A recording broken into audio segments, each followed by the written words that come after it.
You're listening to America's Most Challenging Issue, where BahaiTeachings.org interviews community builders across the nation who are inspired by the Baha'i vision of the oneness of humankind. Join us as we explore their work, bringing about racial unity and establishing a more just and equitable society. I'm your host, Masood Olufani.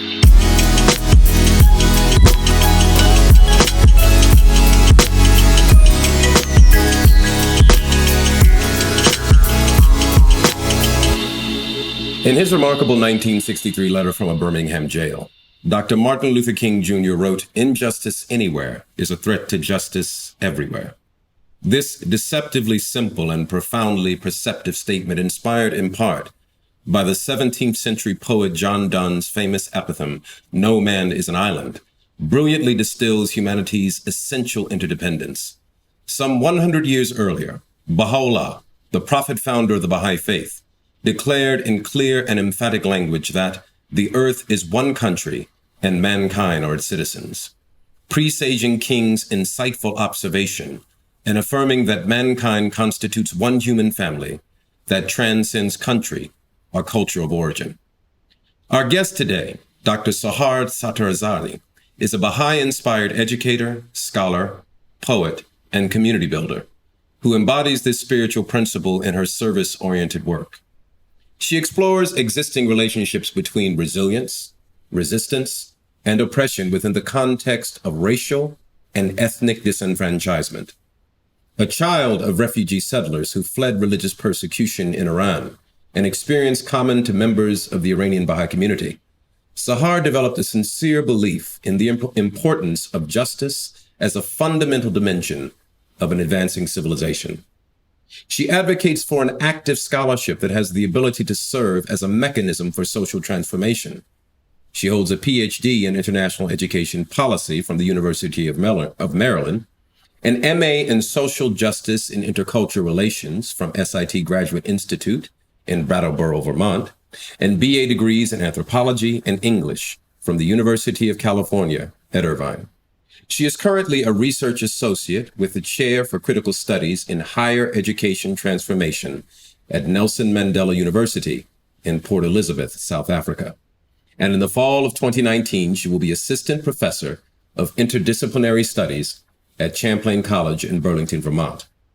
The position emerged several months after students of color walked out of classrooms, demanding inclusivity and relevance in their course curricula, and was created to help redesign and implement an interdisciplinary curricula in consort with two new college-wide competencies on diversity, equity, and inclusion, and global and cultural understanding. In this episode of America's Most Challenging Issue, we sit down with Dr. Sattarzadeh to discuss her life as a scholar, researcher, educator, and protagonist in the effort to eliminate racial and gender discrimination.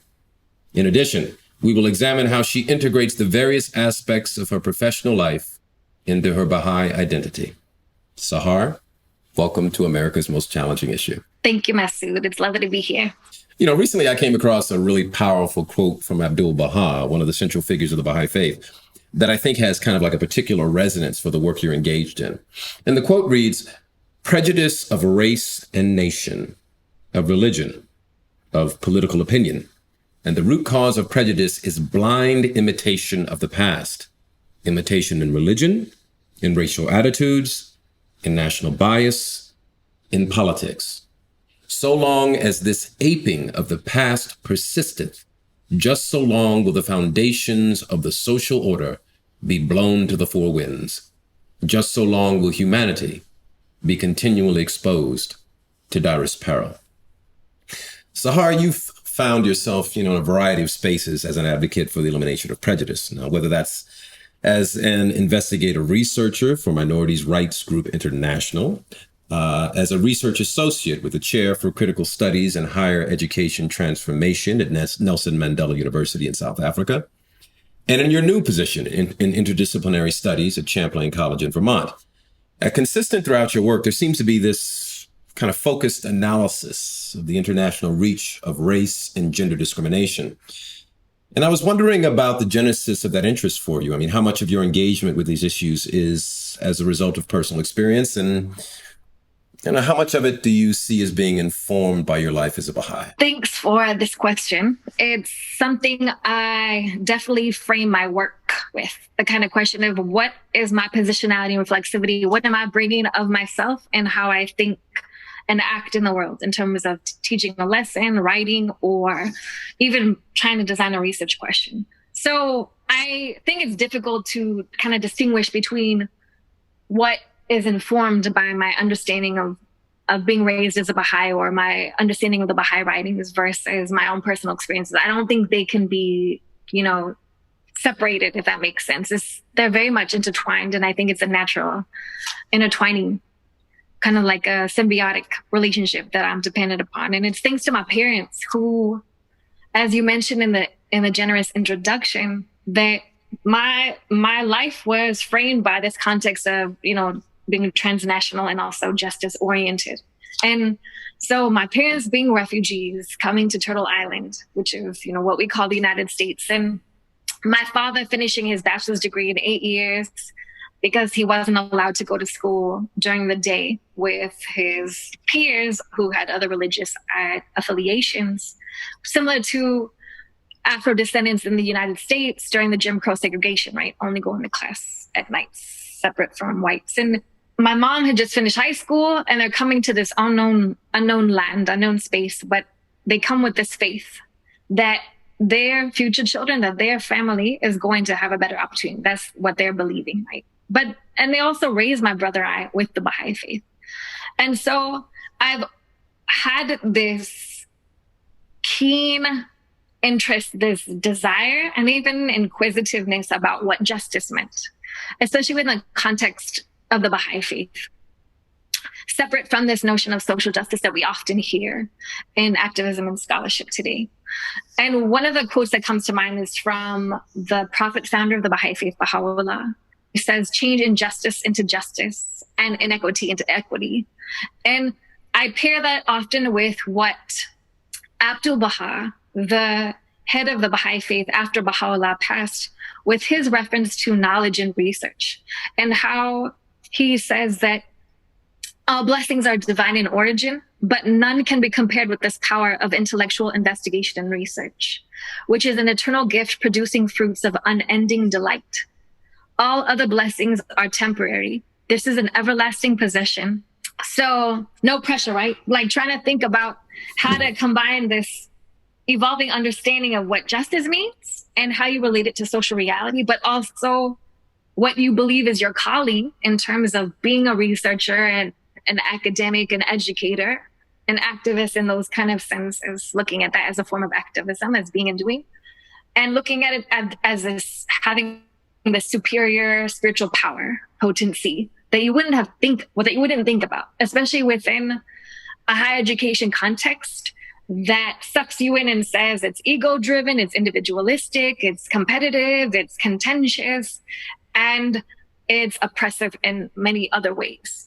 That there's a center and there's a periphery, and that usually favors this Euro-American model of what education is. And it wasn't until I was 17 years old and I heard about the death of a 19-year-old cousin of mine who was killed in a journey he was on with 18 other companions on a truck. They were heading towards Turkey to a refugee camp to seek higher education. And my cousin identified as a Baha'i, and his friends also identified as a Baha'i. And in Iran, when you apply to higher education, you have to check your religion. You have to indicate what your religious status is. And even though he was admitted, he knew that he would be kicked out like his friends. So he withdrew himself intentionally and decided to go with his friends and said, I'm going to go with you to Turkey and we're going to seek this higher education elsewhere. Unfortunately, they came in the middle of some gunfire and they all perished. And it wasn't until then that I took a deeper look at what even the role of higher education was and how important that my cousin, who didn't know what was going to be there for him in terms of going to this unknown space, just like my parents coming to the United States, his love and desire for higher education as education is so valued in the Baha'i faith, not knowing that it was going to be his last moment before even reaching the border. And how that humbled me in terms of what I want to do and what education means to me and how it pulls me.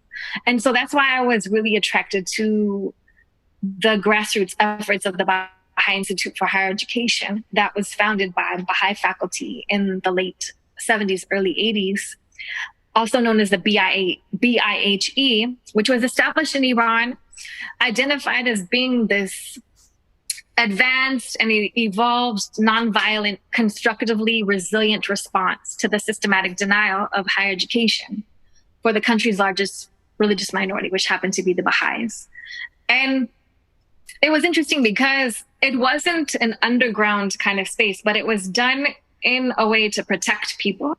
I initially researched the BIHE in the preliminary phase of my doctoral studies. And it's then when I became attracted to this understanding of the human rights system and its flaws, and especially how communities, indigenous communities, how racial and ethnic marginalized groups, and even how issues of gender, how they played a role with regards to the UN system and international human rights. And it was there that I was able to get involved with Minority Rights Group International, which is an international NGO based in London. And I volunteered remotely and worked with Gay McDougall, who was the UN independent expert on minority issues at the time. And she now currently serves as a vice chairperson for the committee that checks government compliance on the Convention on the Elimination of All Forms of Racial Discrimination, also known as CERD. And in 2014, the United Nations hosted the first ever World Conference on Indigenous Peoples. And despite the UN's flaws and a lot of the struggles and challenges that indigenous communities have been facing globally with the UN system and even with their own national governments, it's been an avenue that many indigenous people have been able to unite through. And it was there that I was able to hear genuine conversations and stories that were shared amongst many indigenous communities across the world on their erasure, their forced assimilation, their invisibilization, the dispossession and militarization of their lands, their displacement, sexual violence, including the missing and murdered and indigenous women. And so thinking about all these things made me take a step back and even understanding how the global entanglements of oppression work and how there's all these commonalities. The UN even came out with a report several years ago that said persons of African descent are the most oppressed globally. And so when we think of our context in very isolated national ways, it made me want to explore more, especially similar to the quote that you shared on the earth is but what a country and mankind its citizens. Before that, Baha'u'llah even says it is not for him to pride himself who loveth his own country, but rather for him who loveth the whole world. And so thinking of this concept of indigeneity and ethnic and racial identities and gendered identities and non-gendered identities and how that all works into play, it makes sense for me to want to have this international reach. It didn't make sense for me to isolate to a very localized context because they were so interrelational that I couldn't understand one without learning more about another space. That's so interesting. You covered some really wonderful ground there. I was thinking on the one hand, when you were talking about the death of your cousin, and it made me think about, how situations, discrimination, acts of injustice can sometimes compel us and inspire us to take determinative steps on our own to help right those wrongs. And it made me think about the death of Emmett Till, right, in the 1950s, and how Emmett Till, who is, this victim brutalized, beaten to death, and how his image, as he laid in state, in his coffin, how that image inspired so many people to get involved in the civil rights movement. So how oftentimes it's these specific events that inspire people, that compel something in the human spirit to get us to be active. So I was thinking, the other thing I was thinking about, One of the things when I was researching you, one of the things that struck me about your work was the idea of the mobility of learned patterns of discrimination, right? That ideologies are not static, but they rather move as populations move. And I'm wondering if you could speak a bit about how the pathology of racism migrates across cultures. And maybe on the back of that, you can also talk about patterns of resistance and resilience and how there's specific culturally different groups around the world, but all of them collectively really reflect the resilience of the human spirit to adapt and to transcend, circumstances and situations. So, yeah.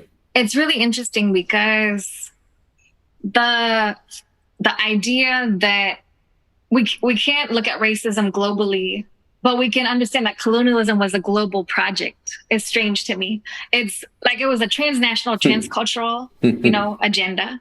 And we kind of forget that, but we want to focus on racism only, very locally and not understanding the global context and the transnational context of that, especially when we look at the concept of what racism means and how racism in the United States is kind of this precursor for what racism is in the rest of the world. And people say, no, we don't have racism because we don't have that.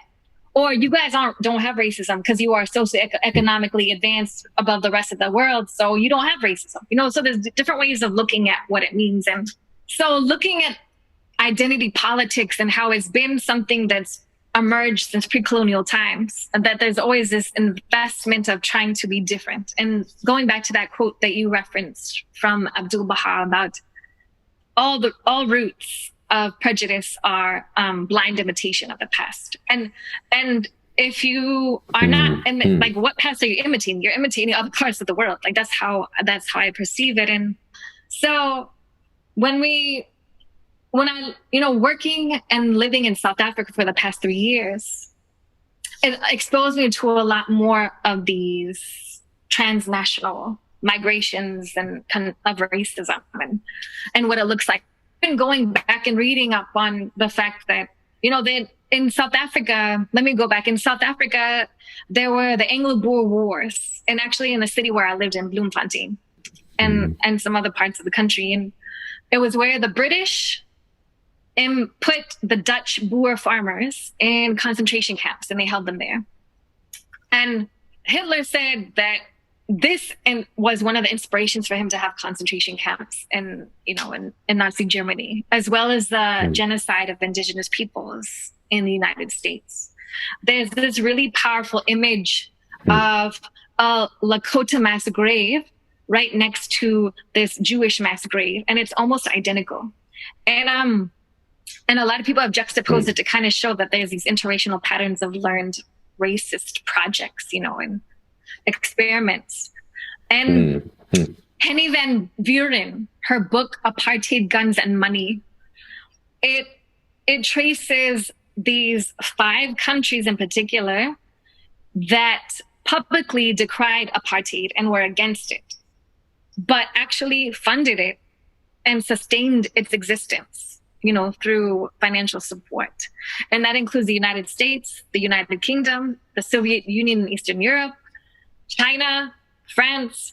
I mean, it's really fascinating to think about these things that, there's so many complicities that we don't even think about.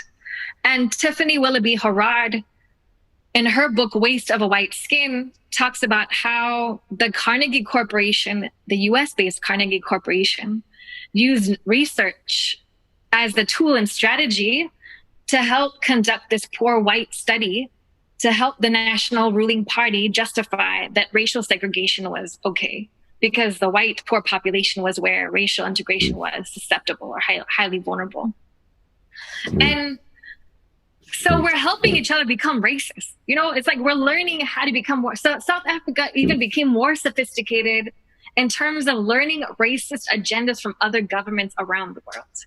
It just learned it because from other countries. So when people say that, apartheid formally ended in 1994, it's because they did a lot of research built even before that, before even apartheid even started, to be able to get to where they got to, right? And when I see these images of young Black South African male students protesting, wanting tuition-free, higher education and saying that Black Lives Matter, but then I see a U.S. Confederate flag patch on the side of their sleeves, and I know what that means, but they don't know what that means. And the fact that they're regurgitating this racism blindly, and sometimes it's even intentionally, but that is an example of it being blind. Going into their sports teams that mascotize and stereotype Indigenous peoples from the United States, things that we have taught them.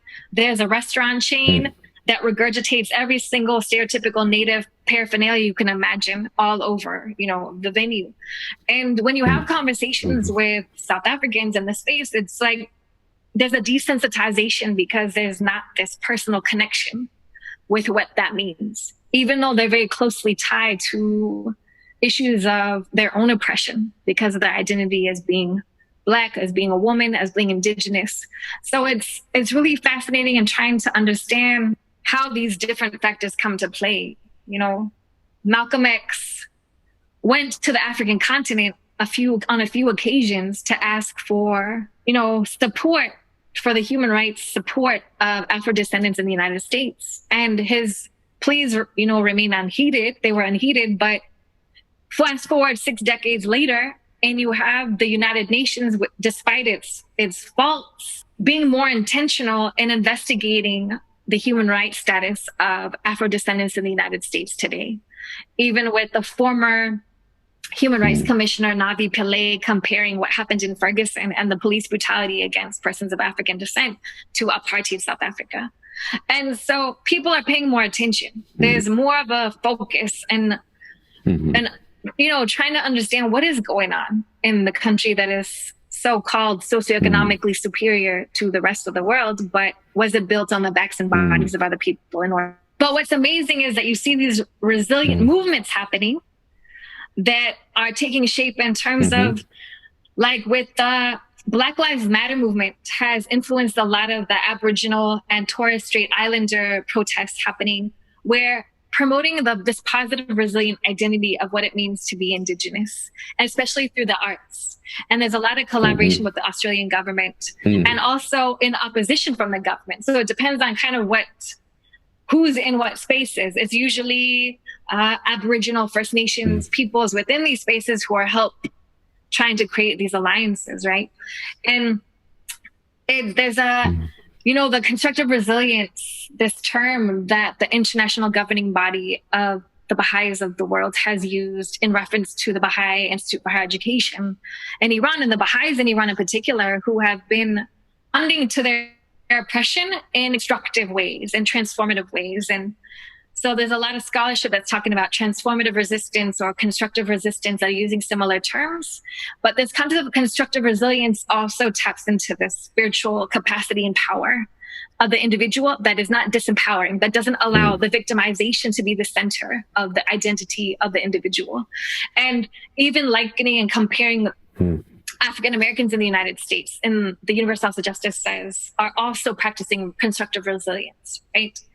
And there's a fascinating story in Syria where there's a city called Madaya, and I'm probably not even pronouncing it correctly because of the Arabic, but it's a rebel-controlled city, and there is nothing coming in, nothing going out.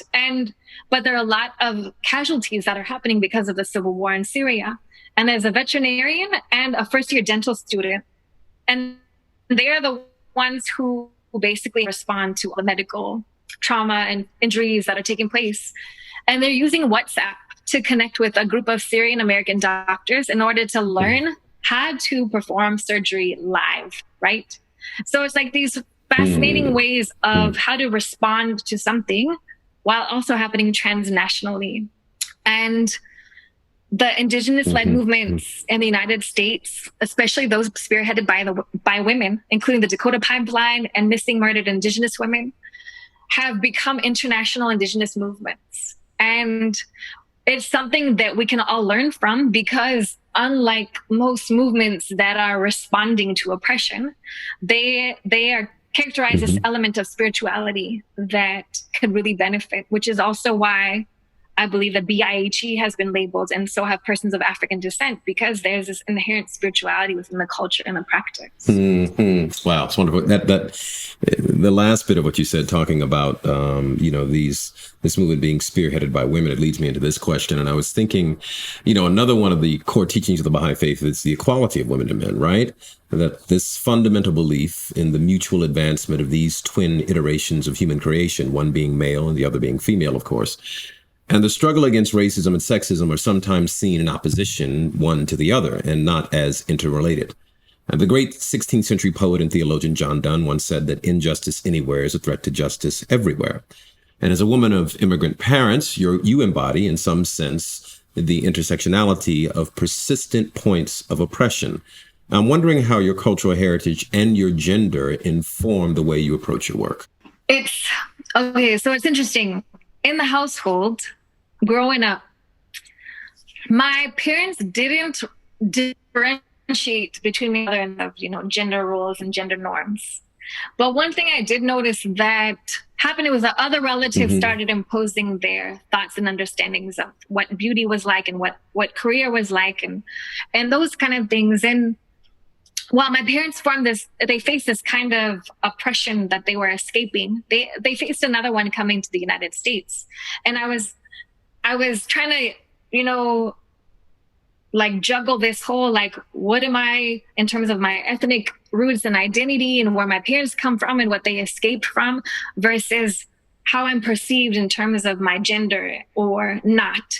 And it's interesting because during the time that they came, they are labeled as people from the Middle East. And I was growing up in school and I was in a particular very diverse school. And I think I was very feminine at the time. I was very feminine, very, so-called girly, as they call it. And then all of a sudden we moved to another neighborhood where it was a little more middle class. And I became different.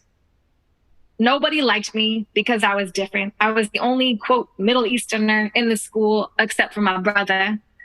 And so there was a lot of othering and distancing. It was in the Persian Gulf War, Desert Storm. These were all in the backdrop from elementary to high school. And it was interesting because sports was my way of coping and allowing my ethnicity to go under the radar, or my cultural background to go under the radar. And it got to a point that I was actually ashamed of where my parents came from because it was so in my face of why I wasn't liked by people. It was used it was weaponized as a reason for why I wasn't liked. But if I could call it a pass, being athletic gave me that pass. And especially going into college. But as I got older, I noticed, even playing on sports, I played football. I know people call it soccer, but I refuse. I call it football. And so playing with women, you would feel we have some commonalities, some shared identities as being women, but my teams were not diverse. Especially the older I got, the more competitive we became in level of play. And I still kind of felt like an outsider. And it was interesting because going back to the family piece, I wasn't woman enough because I was an athlete. And I wasn't Persian enough because I wasn't studying medicine or law, or maybe even engineering, and my hair was a certain length. I didn't do plastic surgery. My skin was a little darker than some other people. And so I was like, my mom even it influenced my writing to the point that I wanted to start writing about these things within the Persian community, especially with issues of gender. And my mom would say, Sahar, your relatives, your family, people will be offended by what you write. And I said, well, I'm not writing to offend someone, but how do I also write something that I find is truthful without also being judgmental? Because I acknowledge that no matter what culture you grow up in and what gender norms and sociocultural norms that shape you, that sometimes you don't have the privilege to know how to respond to the oppression that is inherent within the culture, right? We kind of think that culture is this pure kind of thing, and it's not. And so as I got older, it moved away from being this ethnic issue of being ashamed to being more exotified, as I became older, because of being perceived as a woman, I was exotified because of that. So I became more like a flora or fauna in the eyes of people. You know, when we look up the definition of exotic, it doesn't refer to a human being. But that's how it, Suhair Hamad has a lovely spoken word called I am not your exotic. And it resonated a lot in terms of that. So it's been an opportunity for me to be compassionate, to recognize, but also to find the beauty of the culture in terms of what I love about it. And so I really love the poetry like of Rumi and Hafez and Sadi and Fajruddin Attar, even the origin of the Baha'i faith coming from Persia. And there's this beauty and element of a lot of the different aspects of culture that I try to inject into my work without losing sight of my commitment to justice and equity and oneness. Well, you know, we've covered a lot of ground today during our conversation, Sahar, and particularly focused on the challenges of racial and gender discrimination. And as you engage in this very difficult work, I'm thinking about hope. And I'm wondering, of all things you've shared, your personal experience, how that has informed your scholarship, the way you approach, your pedagogy.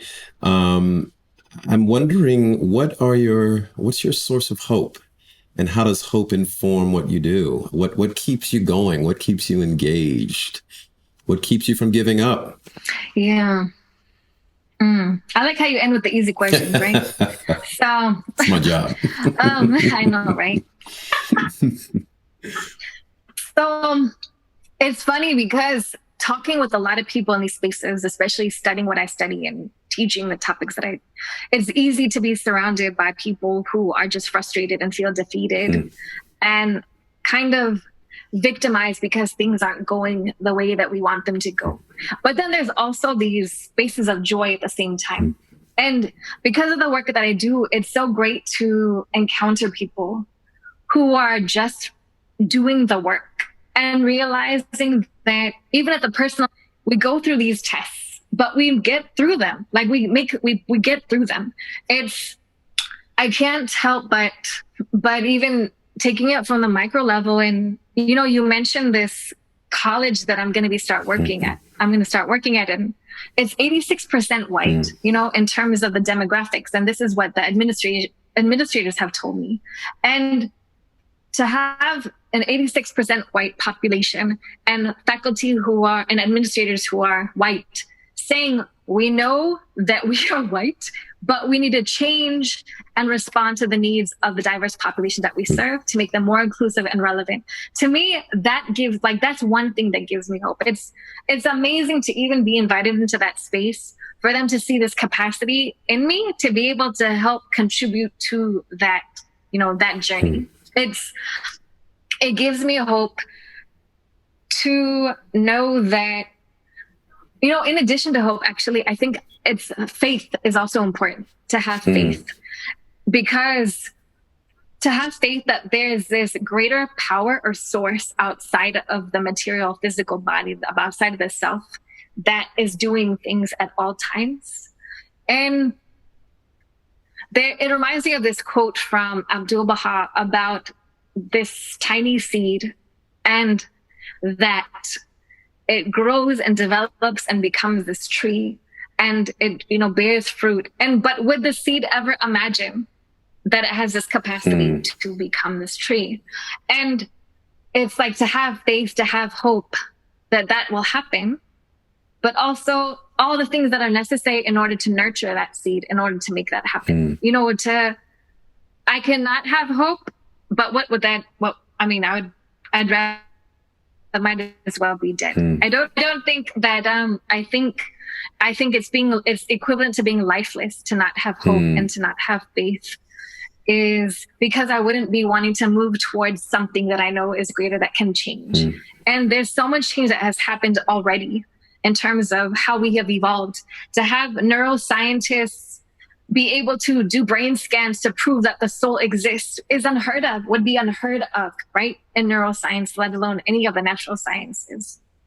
And so it's really fascinating in terms of how we're emerging. Even you having this program gives me hope. So thanks for, it's really appreciative that that no matter how dark or ugly it is for the time being, that there's this light and beauty that will follow. It's kind of like that quote, only in the darkness, or only when it's dark enough can you see the stars, kind of thing. It sounds all, idealistic and optimistic, but it's true. It's, I'd like to know, if change is not possible. I mean, what evidence is there that it isn't? So it's wonderful. Just a brief story. I was recently traveling, and I was on a flight from a city in the Northeast, and a voice came over. The captain's voice came on, and it was the voice of a woman. And she got up and she came into the cabin, introduced herself, talked about where she went to school, how she had flown in the Air Force. And I was filled with this sense of just really inspirational pride. And by the mere fact that she occupied that space. So when I got off the airplane, I said to her, I just want to tell you, I'm so happy you're in this position. And thank you for being an inspiration to our girls and our boys. So I want to say thank you to you for being in the position that you are and doing the work that you're doing, because it's so important. And you are the right person at the right time in the right space. So thank you, Sahar. It's been wonderful. Thanks so much. It's been a pleasure. You've been listening to America's Most Challenging Issue. I'm your host, Masood Olufani. And remember, lift up your hearts above the present and look with eyes of faith into the future. Today, the seed is sown. The grain falls upon the earth. But behold, the day will come when it shall rise a glorious tree, and the branches thereof shall be laden with fruit. From the Baha'i Writings. Thank you for joining us. Until next time.